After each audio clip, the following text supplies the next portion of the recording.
Selamat datang di mata kuliah Manajemen Infrastruktur. Pada modul kali ini kita akan membahas mengenai Network and Monitoring Tools atau Maintenance Data Center. Seperti kita tahu bahwa ketika kita ingin memantau sesuatu, ya, kita membutuhkan namanya monitoring tools. Nah, pada bab ini kita akan mencoba untuk membahas mengenai monitoring tools dan bagaimana cara memaintenance sebuah data center. Oke, berikut adalah mengenai maintenance data center. Nah, di sini adalah bagaimana kita membahas kegiatan pemeliharaan dan perawatan sehari-hari dari sebuah data center. Termasuk di dalamnya adalah pemantauan network operating center dan monitoring keamanan. Nah, di sini ada namanya Network Operating Center, di mana semua kegiatan itu dilakukan di sini. Lebih tepatnya kegiatan manusia yang ada di sini. Karena di dalam data center sendiri, kita tidak disarankan untuk berlama-lama di dalam ruang server. Ya, jika ada keperluan saja, karena harus beberapa keamanan, isu-isu keamanan menjadi hal yang perlu dipertimbangkan, ya. Misalnya isu kesehatan juga, karena kan di dalam data center bisa dibilang tekanan udaranya itu cukup tinggi, ya, dan supply dari HVAC juga cukup besar, ya. Karena itu untuk badan manusia sepertinya tidak disarankan terlalu berlama-lama di dalam suatu data center. Lalu di sini ada namanya Network Operating Center, di mana kita akan memantau seluruh kegiatan dari data center tersebut. Ya, di sini dibilang sebagai titik pusat logging, ya, notifikasi. Jadi jika terjadi kenapa-napa terhadap server tersebut, ya, kita bisa mengetahui dari data center ini. Dan di sini kita menggunakan monitoring yang mengandalkan protokol standar yang dinamakan dengan SNMP. Beberapa device itu sudah mendukung protokol SNMP, ya, dari perangkat-perangkat di dalam data center. Ya, jadi perangkat-perangkat yang ada di dalam data center tersebut mendukung protokol SNMP. Jadi ketika dalam beberapa frekuensi, entah berapa detik atau berapa frekuensi tertentu, perangkat-perangkat tersebut akan mengirimkan informasi kepada SNMP, dari SNMP agent ke SNMP servernya, sehingga kita bisa mengetahui status dari hardware tersebut. Ya, jadi kegiatan logging itu bisa kita peroleh secara otomatis dan kita dapat mengetahui hasil dari pemantauannya tersebut. Sebenarnya kalau kita menggunakan komputer biasa, kalian bisa lihat di Task Manager. Ya, kalian bisa klik kanan Task Manager di sana untuk melihat berapa memori yang digunakan, berapa proses yang sedang berjalan, dan berapa hard disk yang terpakai, ya. Namun kalau di dalam data center, usernya itu bukan hanya kita saja. Kalau kita memakai desktop pribadi, otomatis kita bisa memantau, kita bisa punya kuasa untuk mengendalikan pemakaian dari komputer kita. Namun ketika kita berbicara mengenai data center yang isinya adalah server, dan server tersebut digunakan oleh banyak pihak, entah itu provider, entah itu user. Nah, pemantauan tersebut harus bisa kita lakukan, ya. Karena kendali pemakaiannya itu bukan di kita, gitu. Kendali pemakaiannya adalah di user, gitu. Dan usernya bukan hanya satu. Bayangkan sebuah web server atau sebuah website e-commerce diakses oleh ribuan atau jutaan pengunjung. Nah, usernya adalah ribuan atau jutaan pengunjung tersebut. Dan bagaimana kita harus memastikan kegiatan ini bisa berjalan sesuai dengan yang ditujukan atau yang diinginkan. Nah, di sini adalah salah satu ulasannya adalah bagaimana kita bisa memonitor, ya. Implementasinya harus sederhana, tapi harus bisa memahami konteks yang sedang terjadi. Ini adalah beberapa software yang biasa digunakan, Kafka, Zabbix, Cisco, dan Observio. Nah, protokol yang digunakan, nah, jadi tadi adalah tools-toolsnya, dan ini adalah protokolnya. Jadi yang paling penting sebenarnya di protokolnya, karena protokol inilah yang nanti dia akan mengenerate logging tersebut. Ya, CPU-nya berapa, RAM-nya berapa, terus penggunaan harddisk-nya berapa, dia yang mengirimkan informasi menggunakan SNMP protokol. Jadi jika kita membeli peralatan atau kita membeli hardware, usahakan dia memiliki compatibility dalam SNMP-nya. Jadi SNMP versi 1 atau SNMP versi 2. Nah, jadi di sini ada beberapa komponen, ada namanya manage device, artinya hardware-nya, terus agent, ya, dan ada network management system. Network management system ini seperti servernya. Jadi prinsipnya adalah SNMP agent akan mengirimkan logging informasi ke dalam server.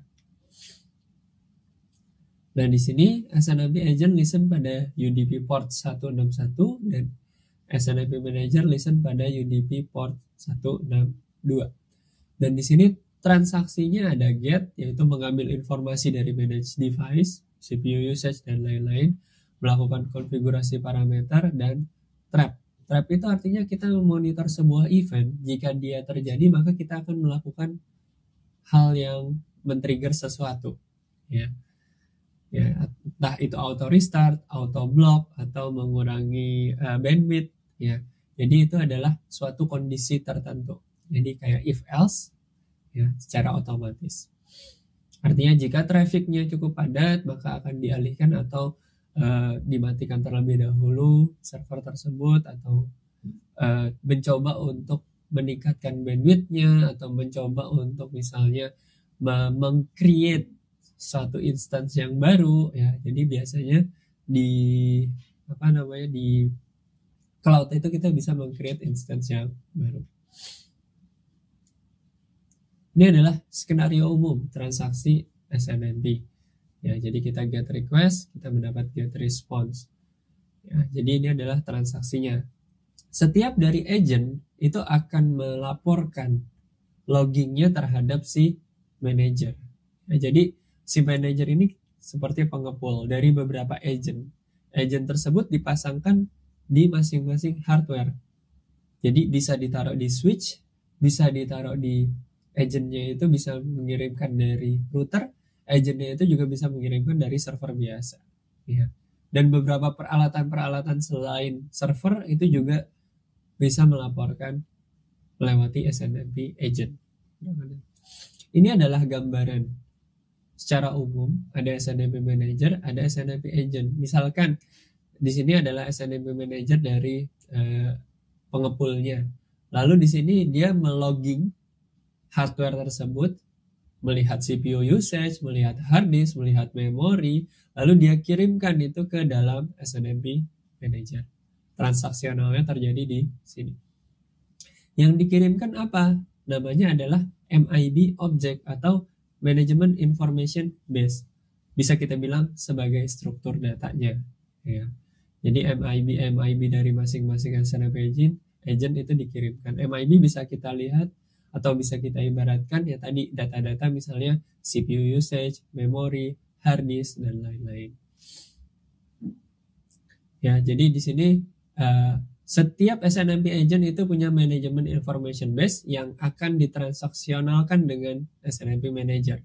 Jadi kayak membuat laporan ke atasannya. Ya. Ya. Di sini ada yang namanya SNMP trap, ya. Tadi seperti yang saya jelaskan sebelumnya. Jadi dia misalnya ketika terjadi link down, misalnya di sini trap link down, ya. Terus dia ada SNMP request community public, ya. Misalnya dia mencoba untuk menyalakan suatu komputer, men-trigger menyalakan suatu hardware jika terjadi link down. Gitu. Jadi ini adalah salah satu kondisi. Jadi jika suatu kondisi terjadi, maka dia akan men-trigger sesuatu.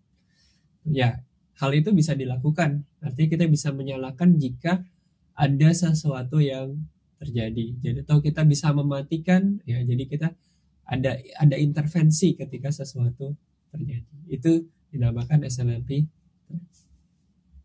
Nah, ini adalah yang tadi mengenai manajemen information base, terdiri dari sebuah objek di mana terdapat objek identifier atau OID. Ya, di sini OID itu ya tadi komponen-komponen yang struktur-struktur data yang mau dikirimkan atau mau di logging dari SNMP agent. Ini contoh MIB3-nya, ya, misalnya ada MIB3 136, 1412, 136, 1419, atau 13705. Terus ada misalnya di sini 13705, 1370521, 211, 213, dan 214. Ini adalah struktur data yang mau kita ibaratkan mau dikirimkan ke dalam logging informasinya. Nah, secara teknis SNMP request itu terjadi ketika si SNMP manager ingin mengetahui status dari SNMP agentnya. Dia akan melihat tabel seperti uptime dan hierarki objek identifier pada MIB dari perangkat yang ingin dimonitor. Lalu SNMP manager mengirim get, ya, yang mengandung objek identifier spesifik. Tadi ada port tertentu, ya, ada 161 dan 162. SNMP manager menggunakan 161, sedangkan SNMP agentnya menggunakan 162. SNMP agent mengembalikan informasi status dari objek identifier yang ditanya. Jadi itulah yang bisa kita lakukan, ya, skenario-nya. Mengetahui routing table misalnya dari sebuah router, maka dikirimkan SNMP get objek identifier 136, 121, 421 ke router. Lalu objek identifier diterima oleh router, lalu router tersebut mengirimkan kembali informasi yang dibutuhkan. Oke, di sini SNMP menggunakan string community sebagai handshaking, ya, di set default dengan string community public, ya, dan enkripsi baru ada di SNMP versi yang 3, ya. Di sini perangkat-perangkat di pasaran masih menggunakan SNMP versi 1, versi 2, dan versi 3 itu masih jarang. Nah, ini adalah beberapa kesalahan umum dalam perancangan data center. Nah, kita membeli perangkat yang tidak memiliki SNMP, ya. Jadi kita tidak bisa melakukan monitoring terhadap perangkat tersebut. Perangkat itu bisa berupa router, bisa berupa switch, bisa berupa server, bisa berupa UPS juga, ya.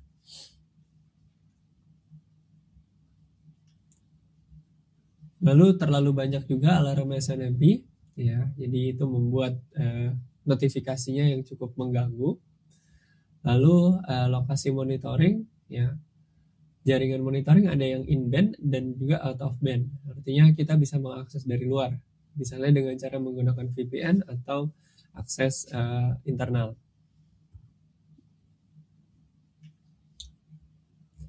Berikut adalah mengenai monitoring dan response. Jadi ketika udah dimonitoring, jika terjadi sesuatu, apa yang harus dilakukan?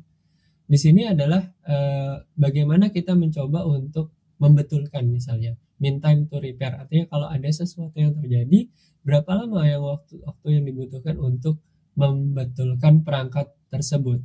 Namanya adalah mean time to repair. Ini adalah beberapa informasi-informasi yang biasa di logging oleh SNMP agent, ya, CPU, memori, disk usage, proses-proses yang sedang terjadi, user yang login. Lalu storage servernya ada di status, read, dan write bandwidth. Terus ada juga beberapa informasi perangkat dari UPS pun bisa kita dapat, misalnya daya yang digunakan berapa, cadangan baterai yang sudah ada itu berapa, dan juga ada genset. Jadi perangkat-perangkat yang selain sebuah server itu juga bisa kita monitor jika dia mendukung SNMP protokol, ya. Bahkan AC pun juga bisa kita coba monitor menggunakan SNMP, ya. Jadi mindsetnya bukan hanya sebuah server saja yang bisa kita monitor dengan SNMP protokol. Selama device tersebut memiliki SNMP protokol, kita bisa mengambil atau melogging data dari SNMP agent pada device tersebut. Lalu ada keamanan fisik dan keamanan logik pada suatu data center. Nah, di sini seluruh informasi berharga disimpan secara logik dan online sehingga perlu dilindungi. Lalu di sini ada yang namanya firewall, ya, yang merupakan salah satu ya di sini diibaratkan sebagai penopang, ya, artinya kita menggunakan whitelist ya, jika ingin mengakses kepada sesuatu. Device ini juga sudah ada di data center yang kita miliki di Universitas Indonesia, ya, yang cukup penting juga firewall ini. Lalu berikutnya adalah data center cleaning. Ini adalah sebuah hal yang mungkin jarang terjadi di dalam data center, tapi tetap perlu kita lakukan. Ya, namun pembersihannya mungkin dengan cara-cara yang tersendiri, ya, tidak seperti kita membersihkan kotoran di rumah. Nah, tidak ada boleh meninggalkan partikel, kabel listrik harus dalam kondisi baik, ya, pH netral, tidak boleh menggunakan spray kimia, terus harus bebas serat, ya, dan menggunakan high efficiency particulate assisting vacuum cleaner untuk menyedot lantai solid atau berlubang.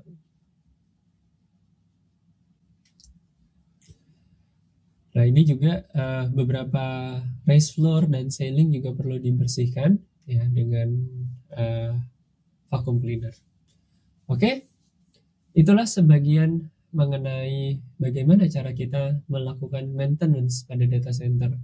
Pada bab ini dicoba untuk dijelaskan mengenai network monitoring tools, di mana kita membutuhkan yang namanya protokol SNMP, yang SNMP tersebut bisa diimplementasikan di berbagai perangkat.